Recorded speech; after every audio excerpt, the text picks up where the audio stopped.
दोस्तों, America Israel के Iran के साथ चल रहे युद्ध की वजह से कई बड़ी डिफेंस खबरें मिस हो जा रही है। लेकिन आज डिफेंस से जुड़ी दो खबरें सामने आई है जिसे सुनकर आपका सीना गर्व से चौड़ा हो जाएगा।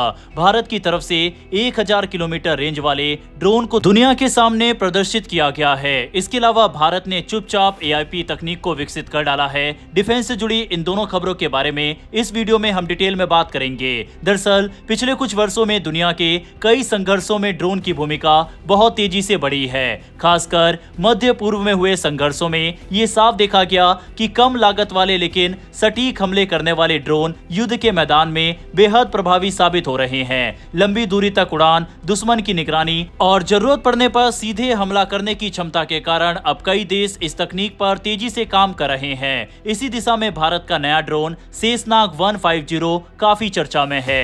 ये एक प्रकार का आत्मघाती या लॉइटरिंग ड्रोन माना जाता है जिसे दुश्मन के महत्वपूर्ण ठिकानों पर सटीक हमला करने के लिए तैयार किया गया है। रिपोर्ट्स के अनुसार इसकी मारक दूरी लगभग 1000 किलोमीटर तक बताई जा रही है, यानी ये लंबी दूरी तक उड़कर दुश्मन के इलाके में पहुंच सकता है और कई घंटों तक हवा में रहकर सही समय का इंतजार कर सकता है। वहीं इस ड्रोन की एक खास क्षमता स्वार्म अटैक यानी झुंड में हमला करने की है। इसका मतलब है कि कई ड्रोन एक साथ अलग अलग दिशाओं से दुश्मन के क्षेत्र में प्रवेश कर सकते हैं। जब एक साथ कई ड्रोन हमला करते हैं तो दुश्मन की एयर डिफेंस प्रणाली के लिए उन्हें रोकना काफी मुश्किल हो जाता है।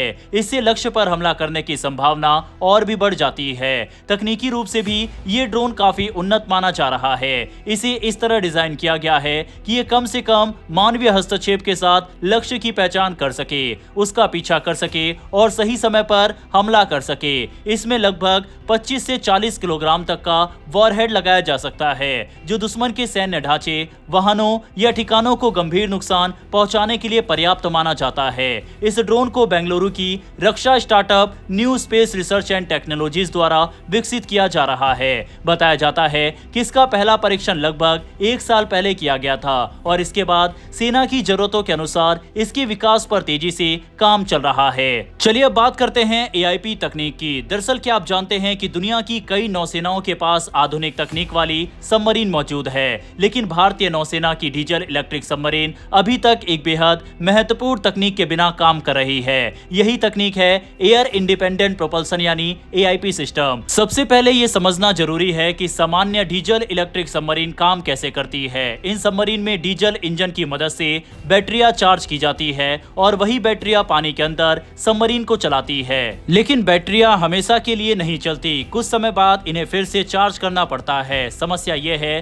कि डीजल इंजन को चलाने के लिए हवा की जरूरत होती है, इसीलिए सबमरीन को या तो समुद्र की सतह पर आना पड़ता है या फिर स्नॉर्कल नाम का एक ट्यूब के जरिए ऊपर से हवा लेनी पड़ती है। यही वो समय होता है जब दुश्मन की निगरानी करने वाले विमान और सेंसर सबमरीन को पकड़ सकते हैं। इस समस्या का समाधान है एयर इंडिपेंडेंट प्रोपल्सन सिस्टम। जैसा कि नाम से ही समझ आता है, ये ऐसी तकनीक है जिसमें सबमरीन को इंजन चलाने के लिए बाहरी हवा की जरूरत नहीं पड़ती। इसका फायदा यह है कि सबमरीन कई दिनों तक लगातार समुद्र के अंदर रह सकती है और उसे बार बार सतह के पास आने की जरूरत नहीं पड़ती। इससे उसकी स्टेल्थ क्षमता यानी छिपकर ऑपरेशन करने की ताकत काफी बढ़ जाती है। दुनिया में AIP तकनीक के कई अलग अलग तरीके इस्तेमाल किए जाते हैं। एक तरीका क्लोज साइकिल डीजल इंजन का है जिसमें सबमरीन अपने साथ ऑक्सीजन टैंक लेकर चलती है ताकि इंजन पानी के अंदर भी काम कर सके।